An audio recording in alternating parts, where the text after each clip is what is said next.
Pass చేస్తాడు. నిన్ను గొప్పగా అందరికి చూపిస్తాను అంటే చూపించే దేవుడు ఆయన, చూపించే దేవుడు.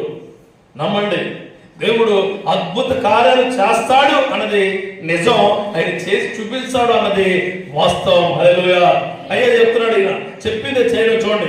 ఆయన మళ్ళీ అంటాడు, నిన్ను గొప్ప జనముగా చేసి నిన్ను ఆశీర్వదించి నీ నామమును గొప్ప చేయుదును, నీవు ఆశీర్వాదకరముగా ఉంటావు. ఆయన అంటాడు, నేను గొప్ప జనంగా చేస్తానట. వాళ్ళ భార్య ఆయనంతా ఎవరు లేరు, పక్కనే ఉన్నాయి, గొర్రెలు ఉన్నాయి, గొడ్లు ఉన్నాయి, అన్నీ ఉన్నాయి.